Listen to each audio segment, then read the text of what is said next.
Welcome to mini foods Jaisingh. எல்லோருக்கும் வணக்கம். இன்றைக்கி நம்ம வீடியோவில் நம்ம வீட்டில் மீதமான சாதத்தை வச்சு எப்படி பஞ்சு போல் சாஃப்டான கேக் வந்துட்டு செய்யலாம் அப்படின்னு தாங்க பார்க்க போகிறோம்.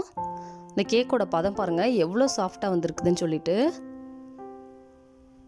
இது சாதம் யூஸ் பண்ணி செஞ்ச கேக்குன்னு சொன்னால் யாருமே நம்பவே மாட்டாங்க. எவ்வளோ சாஃப்டாக வந்திருக்குதுன்னு பாருங்கள்.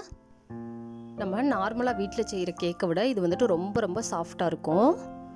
இப்போ இந்த கேக் செய்கிறதுக்கு ஒரு பவுலில் 1 கப் அளவுக்கு சாதம் வந்துட்டு எடுத்துருக்கிறேன், வடித்த சாதம். இதை வந்துட்டு ஒரு மிக்ஸி ஜாருக்கு மாற்றிக்கலாங்க. இந்த சாதம் கூட 1/2 கப் அளவுக்கு சுகர் சேர்த்துருக்குறேன். நீங்கள் 1/2 கப்பில் இருந்து 3/4 கப் அளவுக்கு எவ்வளோ வேணாலும் சேர்த்துக்கலாம். இப்போ இதை நல்லா நைஸாக மிக்சியில் வச்சு அரைச்சிட்டு வந்தாச்சு. அந்த சுகரில் இருக்கிற தண்ணியே போதும், நம்ம தண்ணி எதுவும் சேர்க்கலைங்க. இப்போ இது கூட 1 கப் அளவுக்கு மைதா சேர்த்துக்கலாம். நீங்கள் மைதாக்கு பதிலாக கோதுமை மாவும் சேர்க்கலாங்க.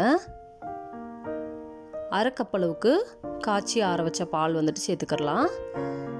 1/2 ஸ்பூன் அளவுக்கு பேக்கிங் பவுடர் சேர்த்துக்கலாம். 1/4 ஸ்பூன் அளவுக்கு பேக்கிங் சோடா சேர்த்துக்கலாங்க. நீங்கள் இந்த பேக்கிங் பவுடர் பேக்கிங் சோடாக்கு பதிலாக ஈனோ கூட சேர்த்துக்கலாம், ஒரு பாக்கெட்டு. இப்போ இதில் ஒரு முட்டை வந்துட்டு உடச்சி சேர்த்துக்கலாம். முட்டை வேணாங்கிறவங்க 1/4 கப் அளவுக்கு தயிர் சேர்த்துக்கலாங்க. 1 ஸ்பூன் அளவுக்கு வெனிலா எசன்ஸ் வந்துட்டு சேர்த்துக்கலாம்.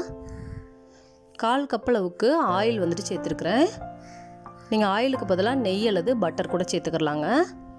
இப்போ இது எல்லாத்தையுமே மிக்சியில் வச்சுட்டு நைஸாக பல்ஸ் மோடில் வச்சு ஒரு 2 நிமிஷம் அரைச்சி எடுத்துகிட்டு வந்துடலாம். பாருங்கள், நல்லா அரைச்சிட்டு வந்தாச்சு. இந்த அளவுக்கு மாவோட பதம் இருக்கிற மாதிரி பார்த்துக்குங்க. அப்போ தான் கேக் வந்துட்டு நல்லா ஃப்ளஃபியாக வரும் நமக்கு. இப்போது இந்த கேக் பேட்டரை நம்ம வந்துட்டு மோல்டில் வந்துட்டு ஊற்றிக்கலாங்க. அதில் கொஞ்சமாக பட்டர் இல்லாட்டினா நெய் தடவி வச்சுட்டு அதில் வந்துட்டு சேர்த்துக்கலாம். எண்ணெய் கூட தடவிக்கலாங்க. இதே போல் மாவு சேர்த்ததுக்கப்புறம் லைட்டாக இது போல் தட்டி விட்டுக்கோங்க. இப்போ இந்த பாத்திரத்தை ஒரு 10 நிமிஷம் முன்னாடியே சூடு பண்ணி வச்சுருக்குறேங்க. அதில் வந்துட்டு இது போல் ஒரு ஸ்டாண்டு வந்துட்டு போட்டுக்கலாம். போட்டுட்டு நம்ம ரெடி பண்ணி வச்சுருக்கிற கேக் கலவையை வந்துட்டு அந்த பாத்திரத்தில் வச்சிடலாம். வச்சுட்டு ஒரு மூடி போட்டு மூடிடலாம். அந்த மூடியில் இருக்கிற ஓட்டையை வந்துட்டு சின்னதாக நியூஸ் பேப்பர் வச்சு அடைச்சிடணுங்க. அடைச்சிட்டு அடுப்பை வந்துட்டு மீடியம் ஃப்ளேமோட கொஞ்சம் கம்மியாக வச்சுக்கலாம். கம்மியாக வச்சுட்டு இதை ஒரு 40 மினிட்ஸ் வந்துட்டு வேக விட்டுக்கிறணும். பாருங்கள், கேக் வந்துட்டு ரொம்பவே பொங்கி வந்துருச்சு. பொங்கி மூடிலாம் வந்துருச்சு. அந்தளவுக்கு ஃப்ளஃபியாக வந்துச்சு. லைட்டாக எடுத்துட்டேன். பாருங்கள், இதே போல் டூத் பிக் வச்சு குத்தி பார்க்கும்பொழுது கேக் நல்லா வெந்துருச்சுங்க. லைட்டாக கைட்டு இது போல் எடுத்து விட்டாலே போதும். ஆறுனதுக்கப்புறம் இதே போல் எடுத்து விட்டுட்டு நமக்கு வேணுங்கிற ஷேப்பில் வந்துட்டு கட் பண்ணி சாப்பிட்டுக்கலாங்க. ரொம்ப ரொம்ப பஞ்சு போல் இருந்துச்சு. நம்ம நார்மலாக செய்கிற கேக்கை விட இது ரொம்பவே சாஃப்டாக இருந்துச்சுங்க.